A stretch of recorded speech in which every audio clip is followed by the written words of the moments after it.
Start na po ako dito. So first po, yung understanding po ng what is stroke po. Or ano po yung temporary temporary paralysis. Start po tayo. Ay, ito po pala, pinilin ko po para makit niyo po. Bigay ko po ito sa inyo. Okay lang po. Ay, para siguro ma-remember niyo po.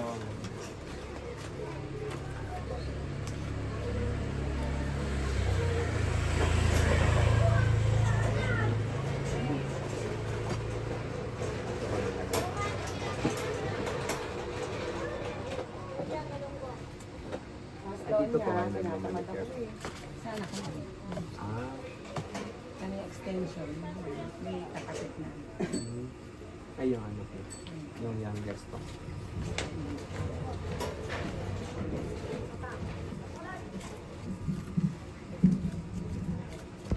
Ay, sorry. So, ito po. So, first po, stroke. Ito po yung mga ibigay ko sa inyo, mga things you should know at your risk and how to be prepared. Hindi lang po to pa. Of course, about po yung asawa mo, pero about po ng pamilya niyo po para ma-avoid niyo po yung stroke. First po ay, so what is stroke? A stroke occurs when blood flow to a part of the brain stops. Stroke is sometimes called brain attack. Diba meron pong heart attack po? Yung cause po ng heart attack po ay ano po, may parang build up na fats sa blood vessels po. Yung mga ganito po. Dito sa heart at hindi po makapasok yung blood po. Opo. Yun po ang heart attack. Ay, parang laman na yung po to. Ganyan din po yung stroke po. Ang kanya naman yung Sa ulo. Opo. Opo. Opo. At ito po, may dalawa pong type po. Dalawang groups po. Ito yung build up sa ano po. At meron din po yung bleed po. Parang mutok na ugat po sa utak. Opo. Ito po yung may fats po na bibili po. Ito yung ito po yung mga pangalan. So first po, ito po yung scientific name ng stroke po. Cerebrovascular accident. It is a serious life-threatening medical condition that occurs when the blood supply, yung sinabi ko po kanina. There can either be a blockage called ischemic stroke, or hemorrhagic stroke. Ito yung dalawa po. Yung una po, ischemic stroke or blockage stroke. Ito po. Ito po yung tawag. Ischemic stroke. Build up of fatty materials inside the blood vessels which prevents blood from flowing freely. Ay, ano po yung sasaan? Ito po. Ay, pumutok po. Or build up lang. Ay, namuulo. Ah, yun. Ito po yung, ito po. Ischemic stroke po yun. It's why a stroke can be termed as brain attack. Ito po, sa hemorrhagic stroke. From the, ano po,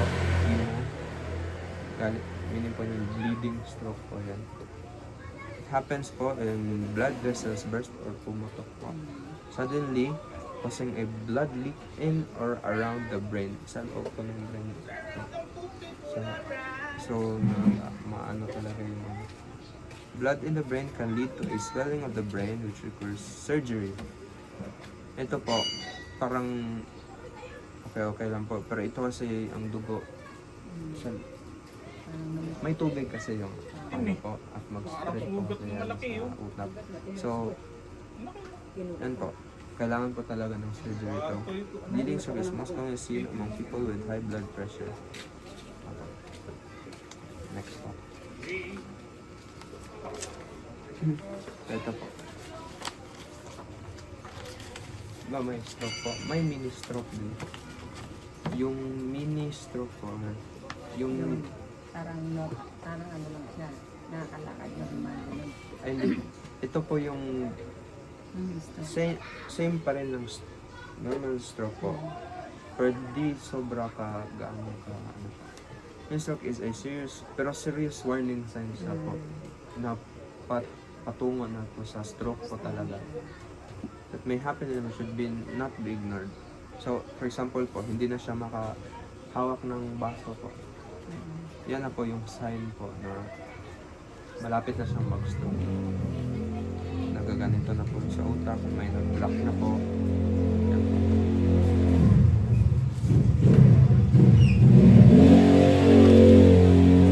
Ito din po yung sometimes stroke symptoms will disappear in less than 24 hours.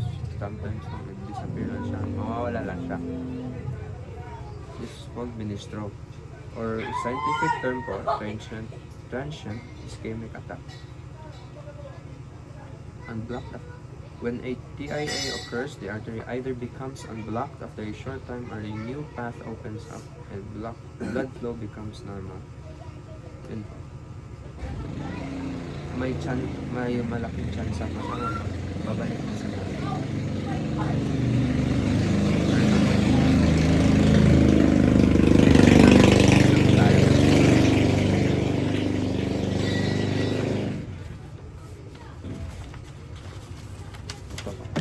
How does our brain function po?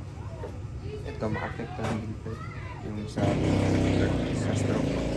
So, for example po, kung right brain po yung ma-affectan po or ng stroke, flat. Sa left side po yung paralyzed. Sa husband ay sa husband po or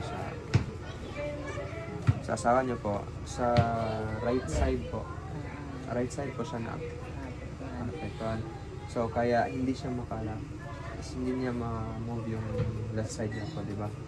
Yan po. If sa left side po, dito naman po sa kabila. Yan po yung ano. Ay nang pagkaka-apekto ng iba sa tapos Apa. Parang nag-alternate na siya dito sa left, sa right, dito sa dito.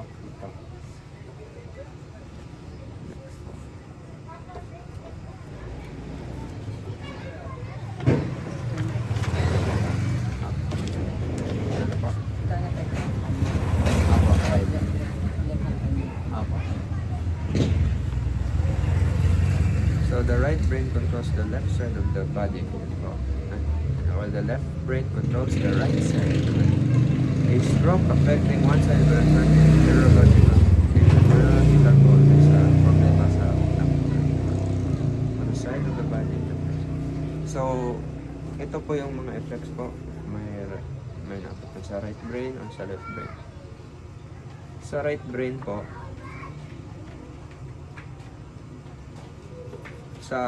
ang maapektuhan din yung left side niya. Na ganyan po ba yung ano niya? Hindi po. So, dito lang po talaga. simula to. Okay. Walang saka yung boses niya, yung pagsalita niya. Okay na po. May konting- Konti. Kasi right brain naman po. Dito yun, ang grabe talaga yung problema sa speech, sa left brain na kita.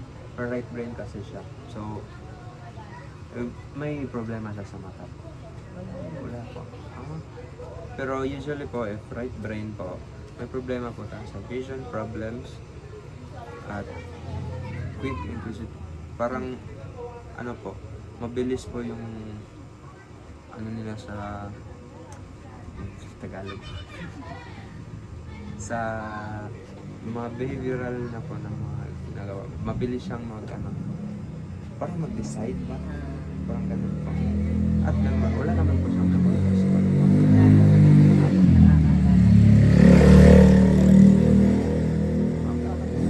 Okay na. So parang good lang. Pero ang main difference lang dito ang dalawa po, yung vision problems dito sa right, dito speech and language problems. Mahirapan dito magsalita. So, next po.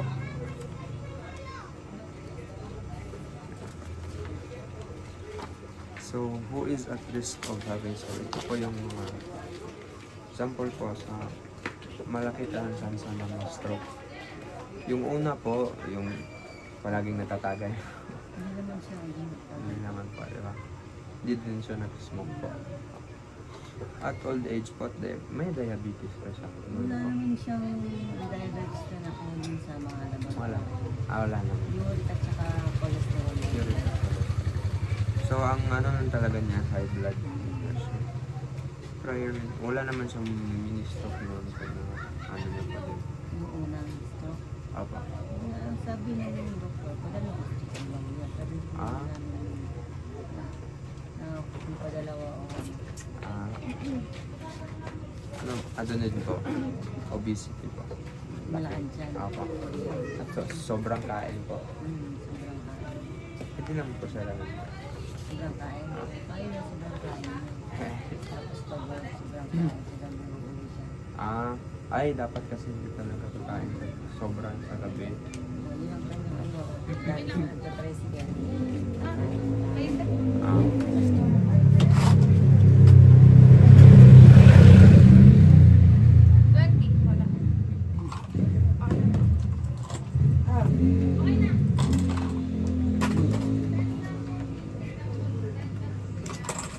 Sorry.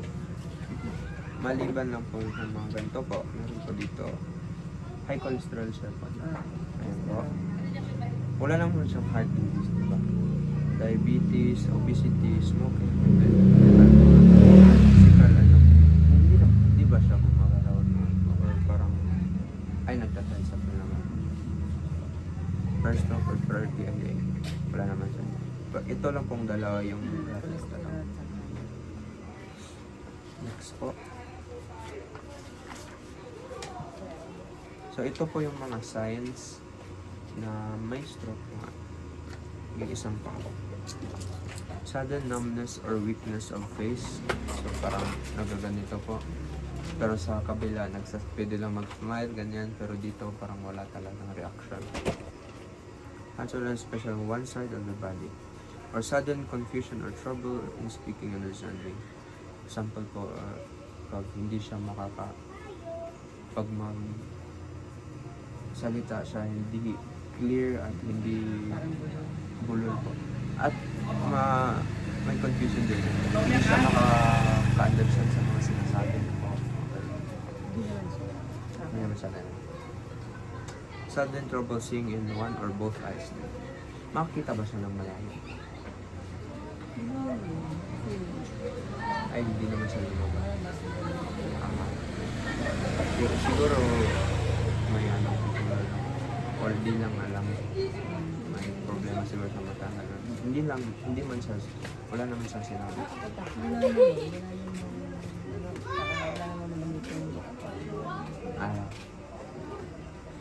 At ano po, sudden trouble walking, dizziness or loss of balance. Meron na yung asama. Sudden severe headache. Ito po, di ba, meron siya naman po. Before nag-stroke siya, grabe yung sakit sa ulo. Ngayon din po, may masakit.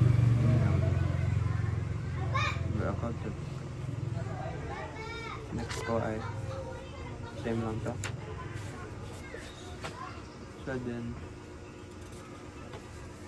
Ito pa. May acronym pa dito. FAST. Ewan ko lang ba't walang T dito. Galing po to ng ano kasi ng World Health Organization. Naghiram lang ako. So ito, FAST po. First, ito po yung mga signs po. First is face, yung kanina sa drooping or ganun sa face. Arms, yung hindi na ay hindi lang galaw, wala nang pwersa. At yung speech, hindi na bulol na. If meron pa ito, yes. If yes, dapat contact talaga. Nagdinawa niyo naman po, contact talaga dun sa mga healthcare or sa hospital po.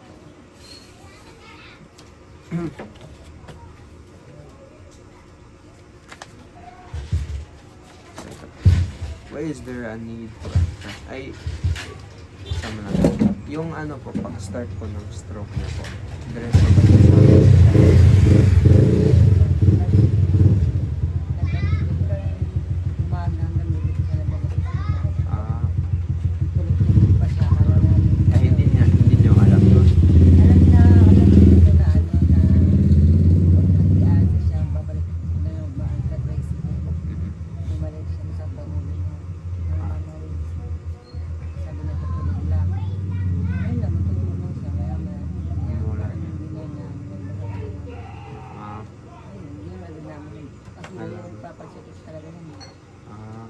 ayaw niya sa tulog lang. Pag may tulog niya, hindi sabi niya pag may tulog, okay na. Kaya, hindi namin talaga sa hospital. Yung sabi na, yung sabing dalhin, dinala namin.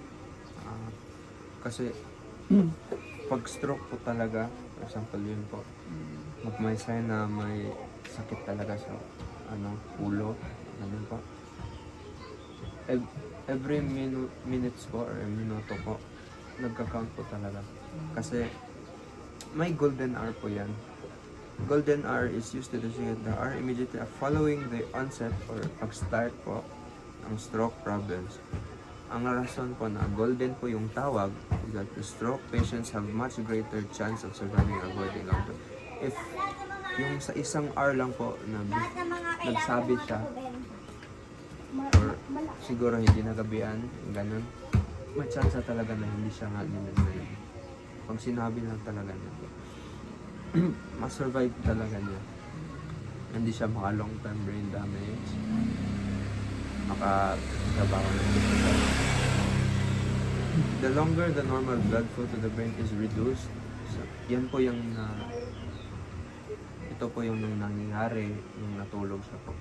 The longer the normal blood flow to the brain is reduced, konti na lang, the greater the chance ang damage po. The damage to the brain can be reduced or reversed with proper treatment, either medicines or surgery. So, since meron na siya ngayon, ang best na lang talaga na magawin ay surgery po. At meron naman siyang medicine po, di ba? Ito naman po talaga yung surgery. Pero kaya rin po. Pero meron naman pong, di ba, mga walang nag-o-offer po. Wala po. Mahal yung surgery na yun. Sa utak din kasi. So this is why yung actually po yung lolo ko din po. Patay din po yung stroke kami. Pero ay 2016 pa yun. 2017. At pumunta naman siya sa hospital pero severe kasi sobrang yung stroke niya. Palagi din nagkokok. Gusto niya yung coke. Palagi din kasi natutulog. Dapat din kasi so this is why it is important to act quickly if you suspect a stroke. So, dapat mabilisan talaga. So if meron man kayong mga kaibigan or mga family, ibang pong ganun po, masabihan niyo po sila about po nito para ma-warning sila para hindi sila maka-stroke. Diagnostic tests should be done as soon as possible.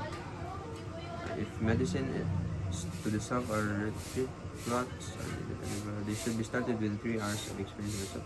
So dapat pag nasabi talaga kasi para within 3 hours lang po experience, so may chance talaga na mag-recover.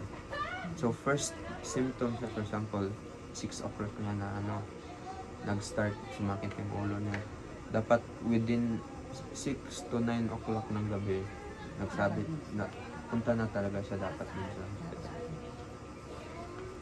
Yun.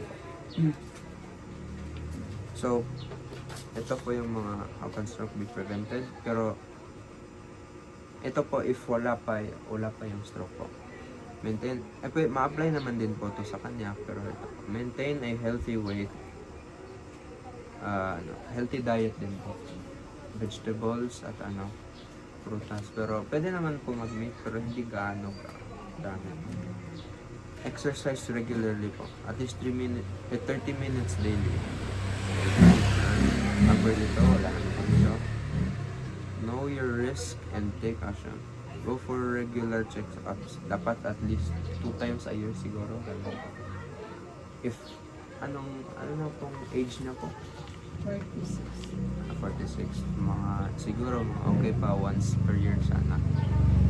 Pero ngayon po na year po, siguro pwede naman po siguro 2 times. Di ba free lang po yung checkup? Hindi din po. Doon kasi sa Mindanao parang Ay, dun sa amin, free yung ano. Ah, Kung sa magpapalaboratory ka pa, tapos papacheck ka mismo sa doktor para malaman kung iiba yung gamot mo or baka sa may free health po siya. nakapit wala sa mga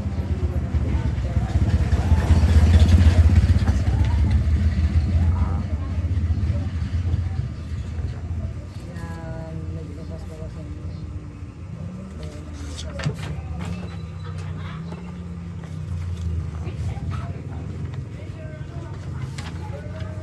ito po, same lang naman to. Ay, meron pa pala dito.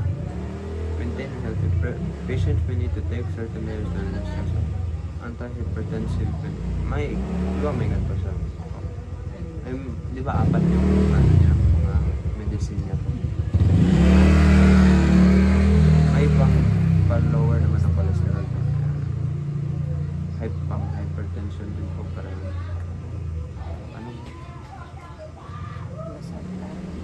Parang ano.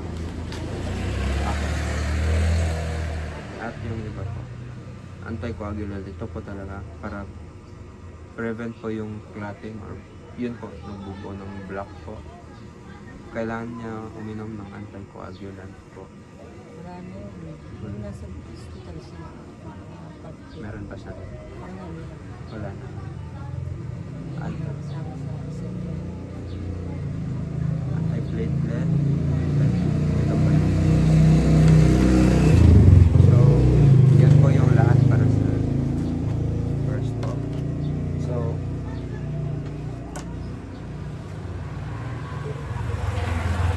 may Facebook. So, ito lang po muna po. So, mga flashcards po to.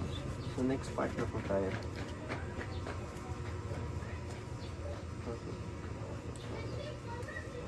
So, ito po ang mga ways para maalagaan nyo po yung asawa nyo po.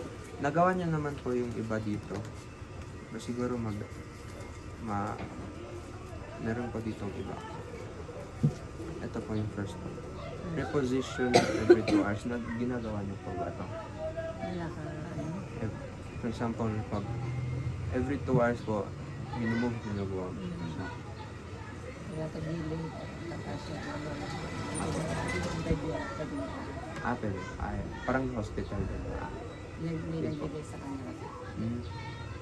Yun po, dapat kasi every 2 hours. Nasabihan naman po kayo na gawin tayo. Pero kailangan na tayo. Kasi pag nililigo nyo po siya, may wala. So okay lang. Bed po.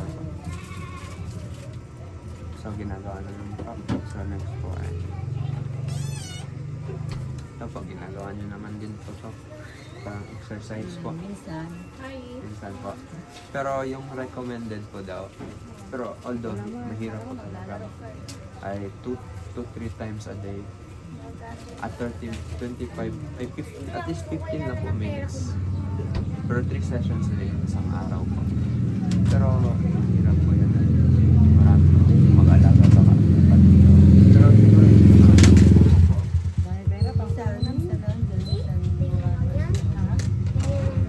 pero if may chance po kasi patulong lang.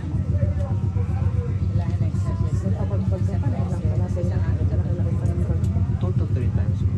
Pwede naman 2. Ayaw lang talaga isa po kasi pag isa lang parang kulang talaga yung exercise.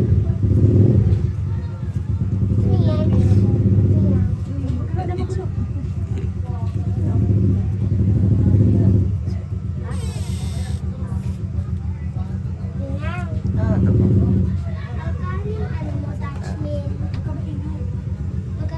Okay lang po.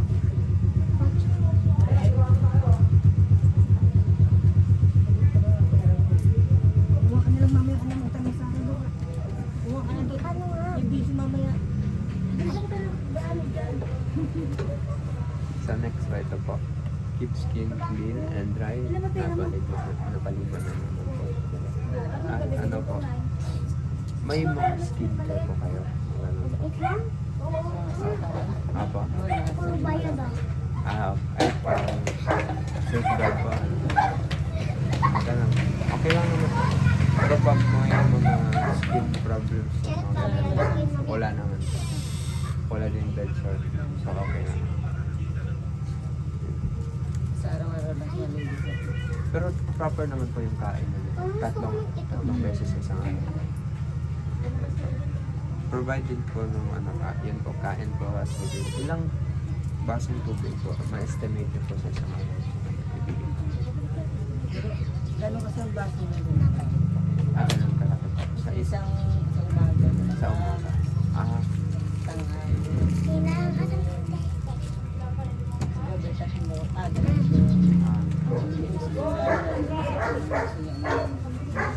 Ay, hindi naman siya palagi natutulog or may ay pag mag-ano po siya, awake po siya, ilang hours po siya magising. Pag tuloy natulog. Tulog yung gising na yun. Pero sa isang araw po, ilang hours po siya usually awake. Apat po. At least may mga ginagawa din. May TV naman din. Cellphone. Sa cellphone. Ay, sa right hand po. Eh, pwede din po, maganyan-ganyan yung ano din. Exercise din po. Yun po, next po, encourage patient to do, or sa case nyo po, yung asawa niya, to do small tasks. So, pag kumain siya po, ikaw po naman.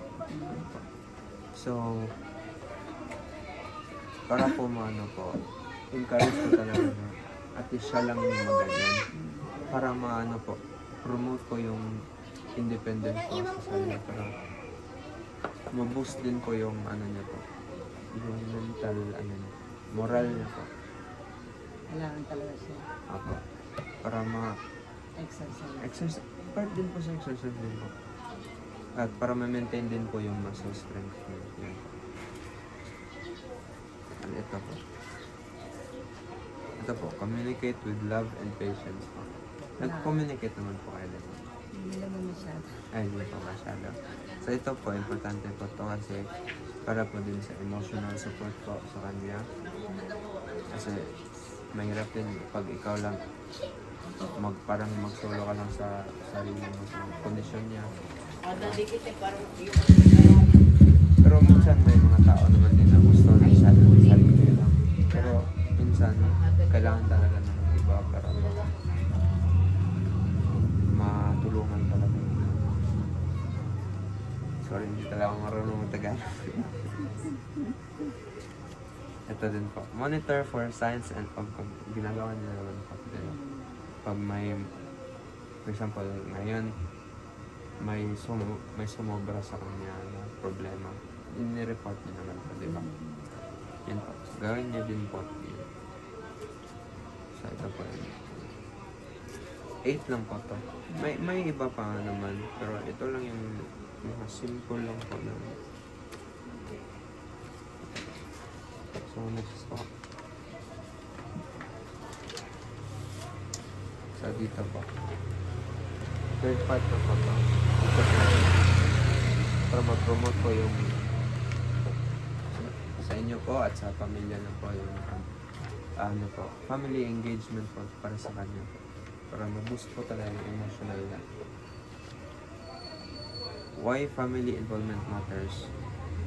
Ito po yan, emotional support, shared responsibility, and improved outcomes. So, for emotional support po, kanina sabi ko po, yung presence nyo po, kahit sa gilid ka lang ito kanya, at mag-encourage ka sa kanya, ma-boost talaga yung moral niya at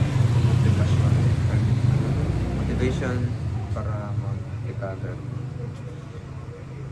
At next pa yung collaboration, daily tasks, lightens and load.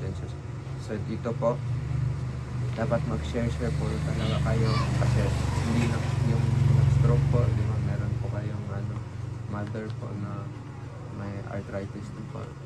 Matagal na po talaga yun.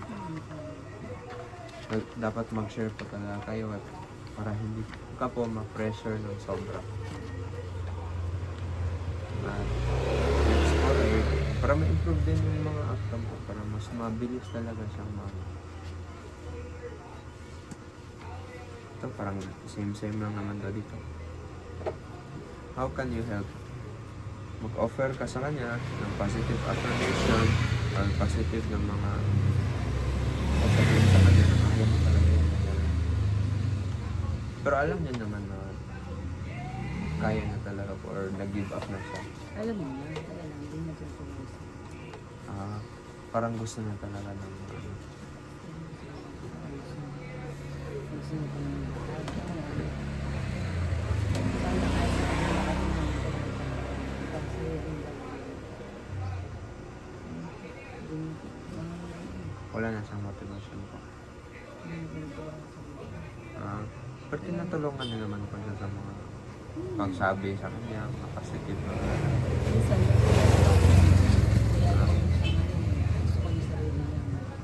at para independent din po. Kailangan din kasi hindi lang talaga lahat sa'yo. Sa kanya din. Dapat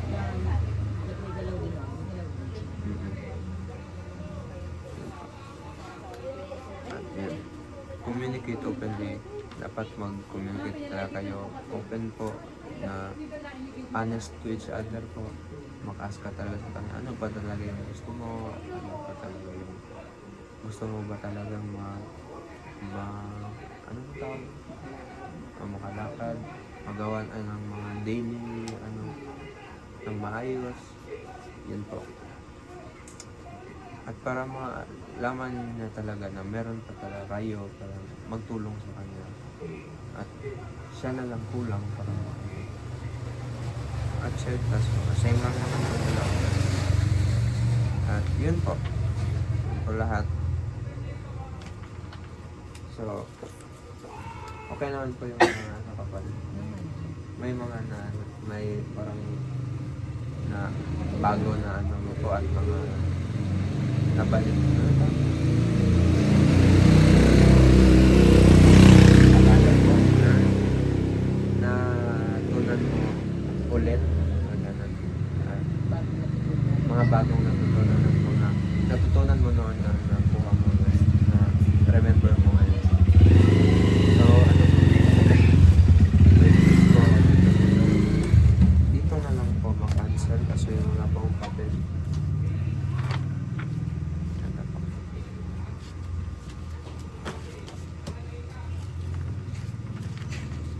Ito na lang last page. Dito ka naman kami na. Ayun.